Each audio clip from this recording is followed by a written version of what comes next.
Donald Trump's top military nominees were just cross-examined by Democrats in the United States Senate, and these military officers did not handle it well. First, you had Lieutenant General Francis Donovan, who has been nominated by Donald Trump to take over Southcom. The prior four-star admiral who ran Southcom was Admiral Alvin Halsey, who refused to follow the unlawful orders of Pete Hegseth to start shooting and killing the people on the boats off the coast of Venezuela.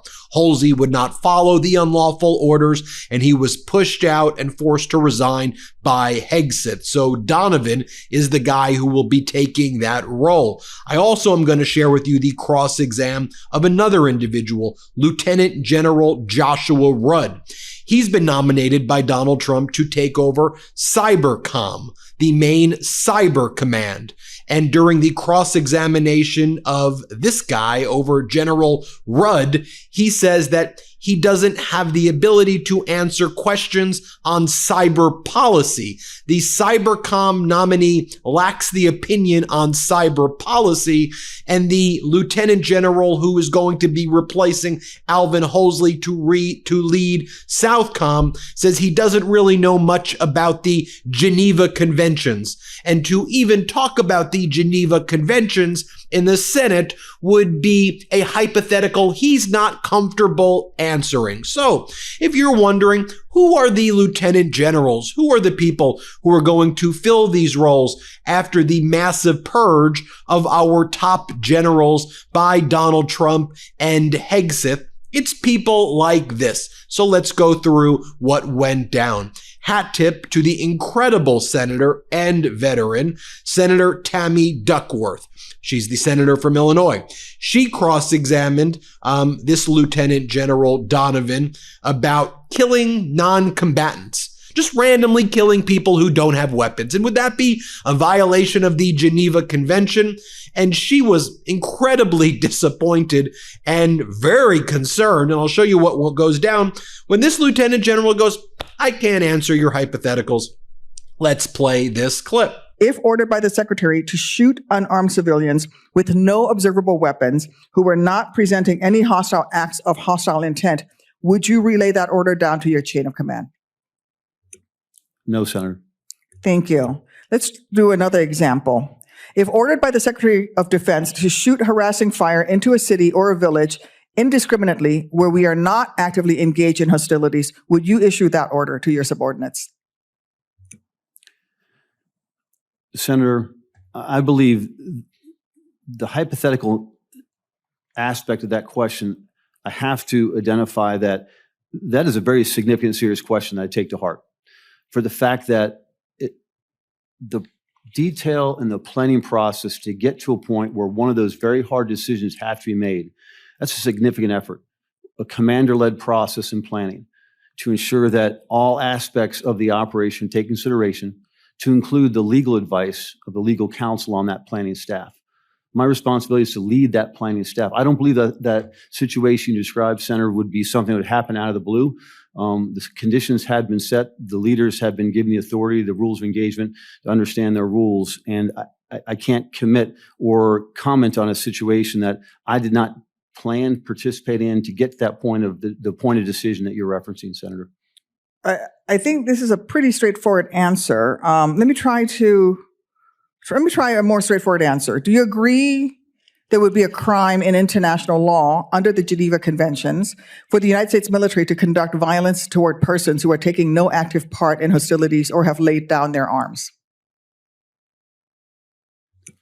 Senator, again, I would like to really better understand the situation that is being laid out here and the staff planning process that got there to that position before we'd have to make that very hard decision. Okay. Well, I'm really troubled by that answer because the specific examples I cited are not hypothetical. President Trump pardoned a former Army officer, Clint Lawrence, who was convicted of murder by a jury of his peers for taking these very actions against non-combatants. In 2012, Lawrence ordered his soldiers to fire upon 3 unarmed Afghan men, killing 2 and wounding a third, Lawrence was known to act with impunity. He pointed his weapon at a young child, ordered soldiers to fire from a tower in the general direction of villagers, and lied about receiving hostile fire, and even instructed one of his soldiers to falsify a report after the murders. And this is a man that Sec-Def Hegseth calls a good guy. These are the types of disturbing, lawless actions that the Sec-Def and the president regularly glorify. Trump has bandied the term hero to describe the likes of Eddie Gallagher, who posed with the body of a deceased teenager and who his fellow Iraq veteran said was, quote, okay with killing anything that moved, end quote. Let's be clear. President Trump is creating a climate in our military where lawlessness is rewarded, not punished.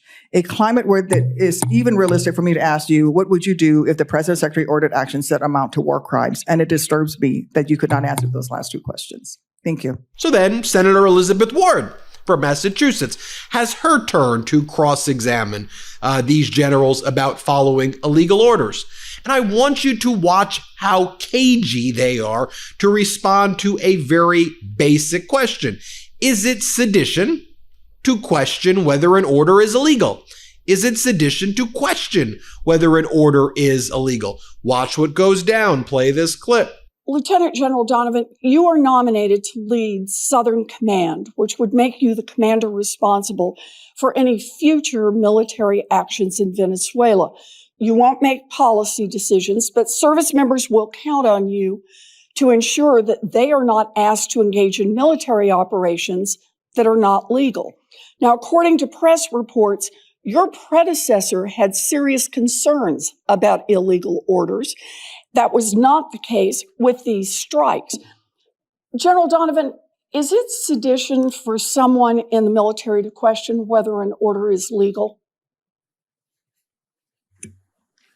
Senator, in my 37 years of experience, received many orders over time. And when I ever have faced a situation where I need to seek clarity, I ask our headquarters to clarify the task.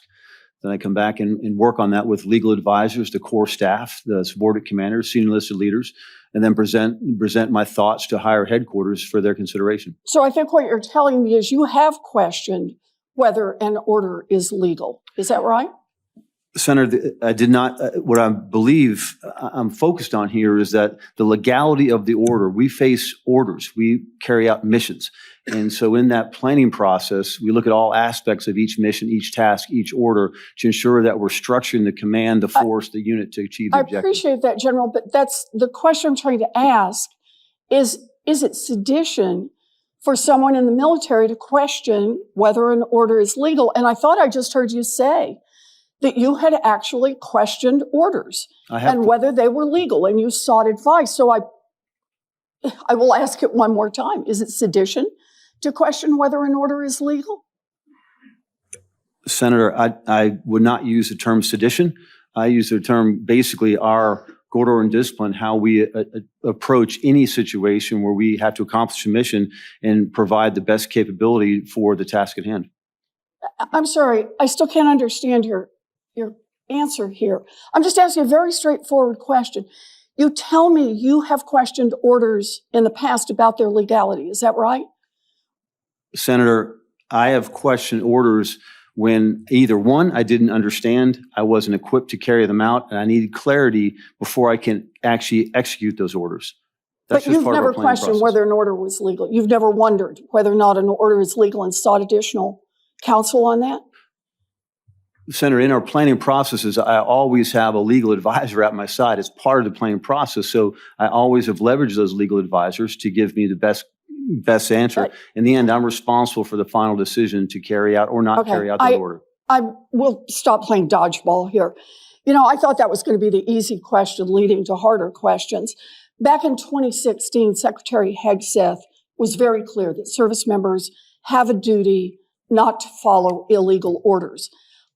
Since then, he has repeatedly made clear his contempt for legal review, including by sidelining military legal advisors, the people who are supposed to help you stay on the right side of the law. And what I wanted to know is how you look at those issues. So let me try a different version of the question. General Donovan, if your legal advisor tells you that an order is illegal, will you refuse to carry out that order? Senator, the legal advisor is one of many staff members that will provide their advice as we look at the scenario, the situation at hand. I will take that very seriously if my legal advisor says that is an illegal order, and I will seek clarification from higher headquarters. Okay. And if somebody higher says no, what are you going to do at that point? Senator, then I make a decision using 37 years experience to carry out that order or not. Okay, but your intention is not to carry out an illegal order, is that right? I will never carry an illegal order, Senator. I appreciate that. That's what I want to hear. Then you had Senator Angus King, independent from Vermont, cross-examining Lieutenant General Joshua Rudd, who's the nominee by Donald Trump to lead Cybercom. So you would expect the leader of Cybercom might have opinions on cyber policy. What else are you there to speak about if you are going through a confirmation hearing as the head of Cybercom? You don't think a question on cyber policy is going to come up? Watch what goes down as this guy's like, yeah, guess I can't answer that question. Again, if you were wondering, who are these generals and lieutenant generals taking the positions of the very qualified people who used to lead our military? It's people like this. Here, play this clip right here. Mr. General Rudd, one of the problems I believe in our cyber policy over the years is a lack of a deterrent capability. Our adversaries continue to attack us in cyberspace, going back to the Sony hack and up to Salt Typhoon, Volt Typhoon, and there's never a response. Do you believe as a matter of policy that Cybercom and NSA should develop an offensive cyber declaratory deterrent policy? Senator, I don't know if it's my role, if confirmed, to declare policy. I think what I can pledge to you, if confirmed, we would develop the capabilities and the options. I don't believe it is your role to declare policy, but it's your role to provide the best advice to the president on policy. And my question is, do you believe that we should develop and have a publicly declared deterrent policy in cyberspace? Senator, I don't know that that's my role to have that opinion. I think my role is to develop the options that would deliver deterrence that, if decided to be declared or not, would be the most credible, capable. Well, I'm confused because you're nominated to be the top cyber officer in the United States government, and you don't have any opinion on cyber policy or what's important. Are you simply a lever puller? I mean, I really don't understand, because this is a critical area of defense. It's a vector of attack on this country that's going on as we sit here today. And you don't have any opinion about how we should structure our response to these attacks? Senator, I think it would be most appropriate if, once confirmed, if confirmed, I take the time to make an assessment, get the inputs of those organizations, and provide the best military advice through the department and work with this committee. Well, I'm sorry, General. I find that a very disappointing response. You've been nominated to this position for some time now. You're aware of the responsibilities, and this is one of the most fundamental questions in cyber, and your unwillingness to even discuss it. Remember, at the very beginning of this hearing, you responded to the chairman's question that you would give us your personal views, even though they may not be inconsistent with those of the administration. And either I'm disturbed either way. Either you're not responding as you committed to the chairman, or you don't know. And either one of those bothers me, because someone appointed to this position should have some familiarity and analysis and thinking about the position of this country in cyber, which is really probably the most direct threat that we face today. So I'm disappointed in that response. Thank you, Mr. Chair. And then finally, you had Senator Kaine of Virginia point out the types of things that he saw during the classified briefings that he's not really allowed to share. But he said, I would want my colleagues here to ask some of these questions about, and obviously they seem a bit rhetorical, about whether or not drugs were on these fishing boats off the coast of Venezuela was even a criteria to kill the individuals on these boats, whether any drugs were ever confiscated on these boats, or whether just fishing boats were picked at random by the Trump regime in order to murder the people on the boats. I think when one of the boats, when one of the boats washed up the shore in Colombia, there was a scent of maybe marijuana, but not even cocaine on the boats. So watch what Senator Kaine has to say. Play this clip. I know more than I'm allowed to say at this hearing, but I would encourage all of my colleagues to get the briefing that I got about these strikes and ask the question in each instance, was there any narcotics on this boat? Was there any evidence of narcotics? Also ask the question, is the presence of narcotics even a criteria that's used in the targeting of these boats? And I would encourage all of my colleagues to get the briefing that I got, because I think it might surprise you. The second thing, from a matter of law, General Donovan, this operation, Southern Spirit, Absolute Resolve, in my 13 years in the Senate, has been the operation that has raised the most questions about its legality. Again, what I know from reading legal opinions, I only know in classified, and I'm not allowed to really discuss them. But many of us have questions about legality, but it's not just us.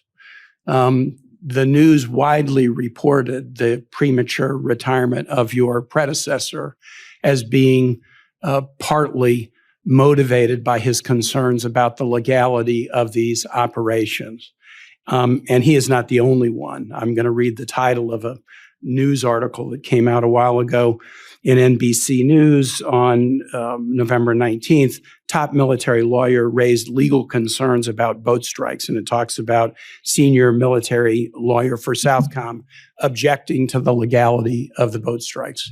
The concerns about legality have also been raised by allies, and that should be important to us. It's been widely reported that the United Kingdom and other allies are not sharing full intel with the United States in the AOR because they're concerned that the U.S. is using that intel to carry out unlawful operations.